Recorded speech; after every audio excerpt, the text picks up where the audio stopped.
مشاهدينا مرحبا اخواني الكرام. خروج كلاب الجزائر للاحتفال ضد أوسود الأطلس مع أوسود السنغالي. الأوسود ضد الأوسود والجرابيع. الكلاب يخرجون عندما تفوز الجرابيع البولين.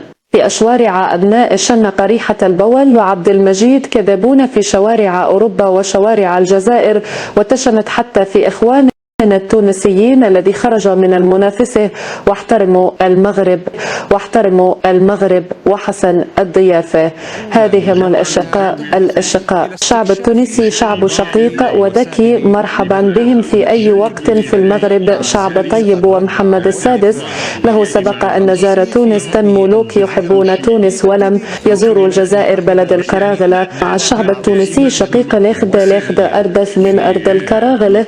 الكراغلة حشرات إفريقيا، هما سوسه إفريقيا.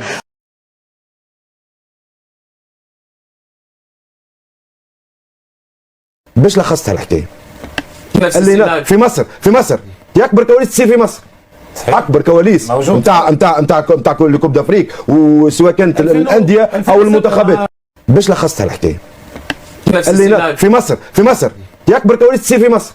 صحيح. اكبر كواليس نتاع كوب دافريك، وسواء كانت الانديه او المنتخبات. 2006 هذيك قاعده التاريخ. ما ريتش لعبت كواليس. فما كره لعبت في التيران. المنتخب المغربي بالنسبه لي البارح قدم مباراه كما قال طارق، لو تسجل ضربه جزاء رانا نحكيو على حاجه اخرى. اليوم شو هو المشكل اللي يخلي عربي يفرح لهزيمه عرب؟ به احنا كتوانسه شو اللي دخلنا في هذا؟ لو احنا رياضيين فاشلين، كرويين فاشلين، بنيه تحتيه ما عندنا حد شيء. احنا بالنسبه لي بعض الناس اللي احتفلت البارح اللي فوز المنتخب السنغالي وحرار وتهجم وفما هجوم كبير على المنتخب المغربي. باش لخصتها الحكايه كيما واحد زوج صحاب، واحد حس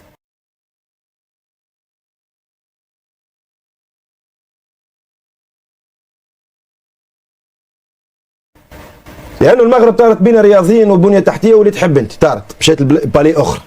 احنا مازلنا بعاد برشا. تبغوا احنا وقت نوصلوا نحكيو ونشمتوا في العباد على الاقل نخلطوا النيفو نتاعهم، نيفو على الاقل نتاع البنيه التحتيه نتاعهم. ايش تحب انت؟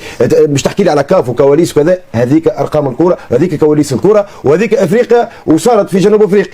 تونس عام 96 شنو وين وصلت تونس عام 96؟ ما عملتش فينال وتنحت لها البطوله افريقيا، نحتها جنوب افريقيا خاطر في بلادها اي وصارت الكواليس في كل بلدان افريقيا. في مصر دي اكبر كواليس تصير في مصر. صحيح. اكبر كواليس نتاع كوب دافريك، وسواء كانت الانديه او المنتخبات. 2006 هذيك قاعده التاريخ مع كوت ديفوار، ظلمت الكوت ديفوار وغيرها. لكن انا البارح او في اليوم نجي نلوم على المغرب على لعبه الكواليس ولا ما نعرفش انا شنو. ما ريتش لعبه كواليس. فما كره لعبت في التيران. المنتخب المغربي بالنسبه لي البارح قدم مباراه كما قال طارق، لو تسجل ضربه جزاء رانا نحكيو على حاجه اخرى.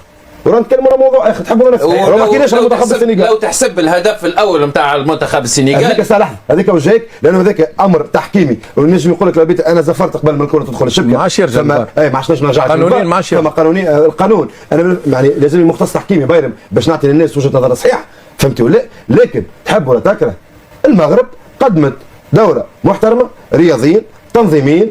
او نحكيو على كواليس صار في فما حاجات صارت تجاوز وكذا، وهذا شيء عادي. لانه البلد المنظم يرى في روحه اليوم سي بون، يعني مش باش يكون بطل. هو يلعب في دور نهائي قدام 90,000 كما قال 90,000 متفرج. سي نورمال باش تصير كواليس تصير ردة فعل. يعني احنا اليوم ماناش المدينه الفاضله. اوش حبيت نوصلك اللي احنا اليوم في تونس زاد ماناش المدينه الفاضله. واللي راهو لعبت الكواليس لعبت في مصر وتلعبت في جنوب افريقيا وتلعبت في تونس وتلعبت في البلايص. ومن انكر هذا؟